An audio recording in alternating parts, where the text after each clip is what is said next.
Yung 75 pesos ay 25 na buto. Ang ating gagawin, dalawa-dalawa sa isang puno. Atin munang ipupunla. Ang dahilan dito sa Laguna, ang lupa dito ay hindi nagaanong healthy. Sapagkat na pinasawaan na ng tao ng herbicide, ng mga insecticide, ng mga fungicide. Kaya pag nilagay mo yan, marami ng insekto, lalong dumaming insekto sa lupa, kakainin nila yan. Bago maging organic ang lupa, 2 years, itong 3 years. 3 years mong pagtsatsagaan para maibalik mo sa pagiging organic. At pagka marami rin daga, pag kinawa mo yan dyan, amoy yan ng daga, pupuntahan ng daga yan.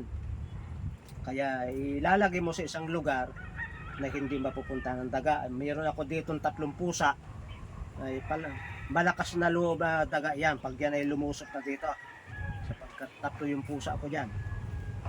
At mahuhusay manghuli ng daga yung mga pusa ko. Yan. Yung iba ikwan sa Japan, kwenta nila yung kikitahin. Buto pa lamang, kwenta na nila kung magkano kikitahin. At para hindi matumba, ilalagay natin dito sa tray, sapagkat maliit yan, para hindi matumba. Masagi man ang pusa yan, hindi basta-basta matutumba. Pagkaraan ng 5 araw, tubo na yan. 7 days, ililipat mo. At 45 days, may mga bunga na yan. At para hindi matumba ng gaya, sasama natin itong malalaki.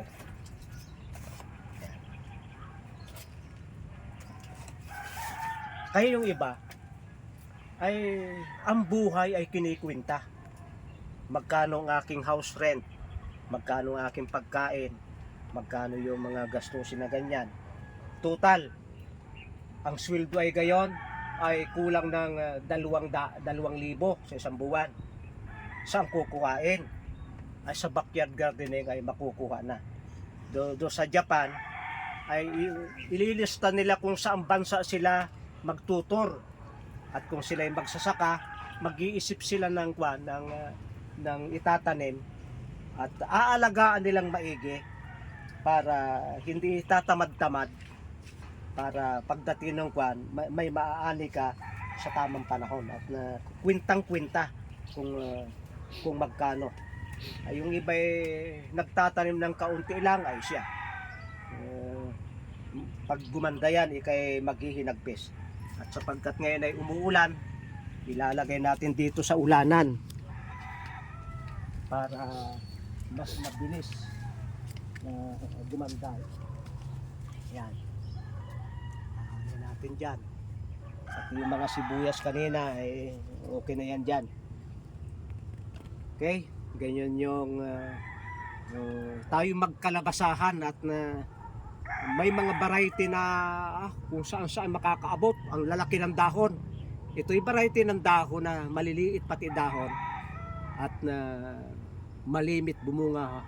Mismo sa may puno ay bumubunga. Ipakikita ko sa inyo. Nagtanim ako dito ay kailangan laging didiligin. Nag-iisa ako, hindi ko madilig. Pag lagi mong didiligin, pwedeng itanim kahit dyan. Pero tingnan naman nyo, bumunga rin. Bumunga rin kahit dyan lang. Ari pa dalawa yung bunga. Tapos ito naman, damuhan na nga bunga nakatuwa malaki na mula sa puno, isang dangkal. Ito pa, may bulaklak pa. Mula sa puno isang dangkal ay lalabas yung bunga. Yan ay maglagay ka lamang ng itong dripper dyan na laging papatak yung tubig kung sagana kayo sa tubig. Kahit hindi mo nadiligin yung isang Wilkins, ilalagay mo yan tutulo maghapon, bubunga ng marami kahit andyan. Ako'y gusto ko hindi nadidiligin, inilipat ko dili. Kahapon ko inilipat. Yung bagong tanim, may mga bulate dyan sa loob. Kita mo, hindi naman apektado yung bunga kahit nilipat ko. Ang ganda dalawa. Tatlo malaki na kalilipat ito kahapon galing sa sako din eh.